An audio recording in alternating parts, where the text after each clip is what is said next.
अस्सलाम वालेकुम and good morning. Internet पे बहुत वक्त ज़ाया ना करें, इसको सीखें और इससे कमाएं। आज की बहुत सारी ये देखें आप रेड फ़ोल्डर्स हैं। रेड फ़ोल्डर्स का क्या मतलब होता है? myforexfactory.com पे जाके अगर देखेंगे तो आपको ये आराम से मिल जाएंगी सारी चीज़ें। ये रेड फ़ोल्डर्स का मतलब होता है कि ये मार्केट के लिए इंपॉर्टेंट डाटाज़ हैं, ज़रूरी डाटाज़ हैं। यूरो, जीबीपी, ये जितने भी होते हैं हमारे मकसद को तो ज़्यादा चीज़ नहीं है, क्योंकि मैं कोशिश करता हूँ कि एक स्पेसिफिक इकोनॉमी के साथ इन टच रहें, क्योंकि उसके बारे में स्टडी करना, उसके बारे में पढ़ना, उसके बारे में न्यूज़ इन्फॉर्मेशन गैदर करना आसान है कंपैरेटिवली। अगर हम यूरो में भी जाएंगे, जीबीपी में जाएंगे, तो बाकी बहुत सारी चीज़ों को भी फंडामेंटल्स देखने पड़ेंगे। तो इसलिए मेरा ज़्यादा कंसर्न होता है यूएसडी का जो डाटा होता है। आज यूएसडी की जो फ्लैश मैन्युफैक्चरिंग पीएमआई है और फ्लैश सर्विसेज पीएमआई है, इनका जो डाटा आएगा उससे क्या इफेक्ट होगा, उससे क्या असर पड़ेगा। तो ये डाटा अगर आज आया पॉजिटिव तो बहुत अच्छा इफेक्ट पड़ेगा और मार्केट रिवर्स होगी यहाँ से। अच्छा, ये जो डाटा आएगा सर्विसेज एंड मैन्युफैक्चरिंग का, ये बड़ी बड़ी जितनी फैक्ट्रीज़ हैं, कंपनीज़ हैं, बिजनेसेस हैं, उन पे अच्छा असर करता है ये।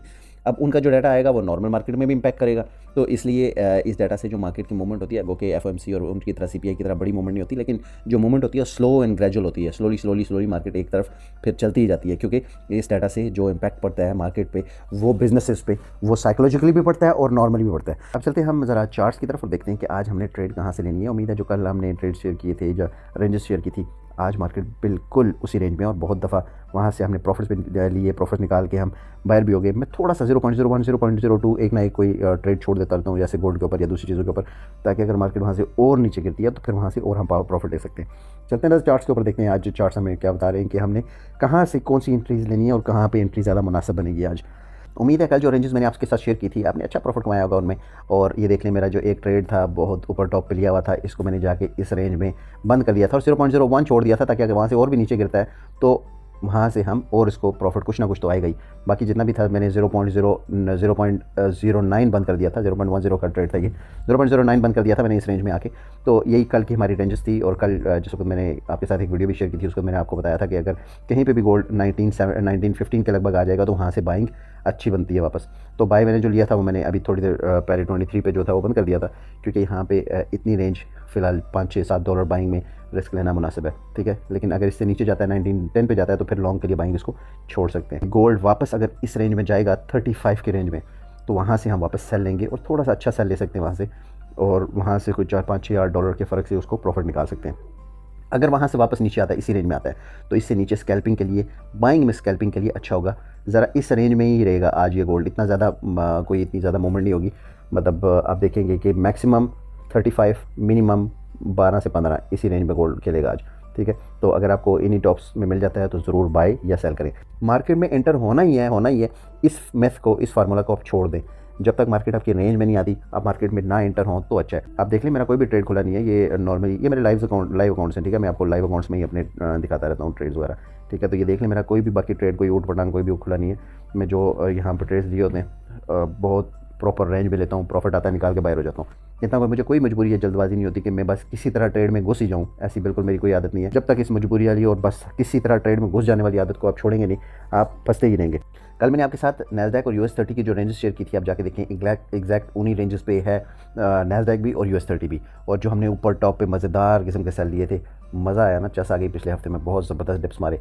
आज की जो मेरी फ़िलहाल मैं अपने हिसाब में देख रहा हूँ जो रेंजेस हैं, खैर अभी तो थोड़ी जो US टाइम से पहले जो रेंजेस होती हैं वो ज़्यादा बेहतर होती हैं, लेकिन मेरे हिसाब के मुताबिक मैं जिस ब्रोकर के साथ कर रहा हूँ, ये अभी मैं फ्यूचर कॉन्ट्रैक्ट पे इसका ट्रेड लगाया हुआ मैंने, ठीक है। और फ्यूचर और कैश के दरमियान कोई फ़र्क नहीं है, बस उसका रेट थोड़ा अप डाउन होता है। मैं अभी ये जिस फ्यूचर कॉन्ट्रैक्ट पे कर रहा हूँ, इसका रेट अभी चल रहा है 34,400 के आसपास चल रहा है। तो जो नॉर्मल रेट होगा वो चल रहा होगा 34,100 के लगभग, मतलब $300 का फ़र्क है इसमें और उसमें। तो आप अभी जिस वक्त वीडियो देख रहे हैं, तो आप अगर फ्यूचर कॉन्ट्रैक्ट कर रहे हैं, आप अगर कोई फंडेड अकाउंट वगैरह कर रहे हैं, तो उसमें आपका रेट तकरीबन $300 नीचे होगा, कम होगा। और फ्यूचर कॉन्ट्रैक्ट का थोड़ा सा रेट अप होता है, ठीक है। उसमें बाकी कोई फ़र्क नहीं है, मूवमेंट सबकी सेम होती है। जितना अगर $4 ये ऊपर जाता है, $4 वो भी ऊपर आएगा, सिर्फ वो जो गैप होता है वो ज़्यादा होता है बीच में, ठीक है। अब सीधी बात है कि आपने क्या करना है कि अपने जो ब्रोकर है उसके ऊपर देखना है, अभी जिस वक्त आप वीडियो देख रहे हैं उसको क्या रेट चल रहा है, ठीक है। उस रेट से 200 पॉइंट्स अप और 200 पॉइंट्स डाउन आप सेल भी ले सकते हैं और बाय भी ले सकते हैं। मिसाल के तौर पे अभी मैं क्या करूँगा, अभी यहाँ पे मेरा गोल्ड अभी चल रहा है, तो मैं क्या US30 अभी मेरा चल रहा है, तो US30 जब 34,200 के लगभग हुआ या 200 से नीचे हुआ इस प्राइस रेंज के हिसाब से, इस फ्यूचर कॉन्ट्रैक्ट के हिसाब से, तो वो मेरे लिए मुनासिब बड़ी अच्छी बाइंग रेंज होगी, बहुत अच्छी बाइंग रेंज होगी। अगर 34,300 के पास मिल जाता है तो मैं वहाँ पे बाइंग लॉन्ग टर्म के लिए नहीं बल्कि स्कैल्पिंग के लिए होल्ड करूँगा, स्कैल्पिंग के लिए लूँगा। तो वहाँ पे लिया, प्रॉफिट आया निकल गया, प्रॉफिट आया निकल गया, लेकिन ज़्यादा डिप में मिल गया तो उसमें मैं निकल जाता हूँ, लेकिन उसमें मैं थोड़ा सा छोड़ देता हूँ ताकि लॉन्ग टर्म के लिए जाए। जैसे थोड़ा सा पहले मैंने थोड़ी देर पहले आपको गोल्ड का बताया। तो ऐसे ही नैस्डैक पे भी है। नैस्डैक का जो अभी 14,900 का रेट चल रहा है फ्यूचर कॉन्ट्रैक्ट पे, ये भी फ्यूचर कॉन्ट्रैक्ट है, 14,900 के लगभग इसका रेट चल रहा है। और जो नॉर्मल आपका चल रहा होगा फंडेड अकाउंट्स में और बाकी आईसी मार्केट वगैरह में उन ब्रोकर्स में चल रहा होगा, जो कैश कॉन्ट्रैक्ट्स होते हैं उनमें चल रहा होगा 14,750, मतलब तकरीबन आपका यहाँ से $150 का फ़र्क आता है नैस्डैक में, $300 का फ़र्क आता है US30 में। तो बस रेट का गैप होता है, बाकी कोई चीज़ नहीं होती, कोई मसला नहीं होता। अगर रेट इस फ्यूचर का ऊपर जाएगा तो कैश वाले का भी ऊपर जाएगा, तो ऐसे ही नीचे आते हैं। सिर्फ ये रेट शो जो हो रहे होते हैं वो थोड़े अप डाउन शो हो रहे होते हैं। सेशन शुरू होने वाला होगा उस वक्त देखेंगे, जिस रेंज में देखेंगे उससे आधा घंटा पहले, तो उस आधा घंटे पहले से नैस्डैक को अगर मिसाल के तौर पे मैं अभी देखूं तो नैस्डैक अगर यहाँ से 15,200 पे जाएगा तो वो मेरे लिए अच्छी सेफ सेलिंग हो सकती है आजकल के हिसाब से। लेकिन जो डाटा आएगा उसका इंपैक्ट ऑब्वियसली उसकी परसेंटेज पे कितना पॉजिटिव आता है कितना नेगेटिव आता है उस पर भी काफ़ी सारा होता है। उसके बाद जो करंट अफेयर्स की बाकी भी चीज़ें होती हैं कुछ देखना होती हैं। लेकिन आज अगर आपको बाइंग के लिए अच्छी अपॉर्चुनिटी है, अगर 14,700 के लगभग आपको मिल जाता है, बहुत अच्छी बाइंग होगी इस फ्यूचर कॉन्ट्रैक्ट के हिसाब से। अगर जो नॉर्मल कैश हिसाब है उसमें 14,550 के लगभग आपको मुनासिब बाइंग होगी। बहुत बड़े बड़े लॉट ना लिया करें, छोटे लॉट्स लिया करें। छोटे लॉट्स लेने से आप हर वक्त इस मार्केट से कमाएंगे। बड़े बड़े लॉट मार के आप अगर 2 दफ़ा कमाएंगे तो तीसरी दफ़ा एक भी आपके अगेंस्ट फिरेगा तो वो लेकर डूब जाएगा। इसलिए मैं कहता रहता हूँ कि इन टच रहा करें कुछ प्रोडक्टिव चीज़ों से। टेलीग्राम के ग्रुप्स तकरीबन हर मेरी टिकटॉक की, यूट्यूब की वीडियो के नीचे हैं। आपको टिकटॉक के चैनल्स, यूट्यूब के चैनल पे बहुत बेसिक वीडियोस मिल जाएंगी जो आपके स्किल को डेवलप करेंगी, ट्रेडिंग स्किल को।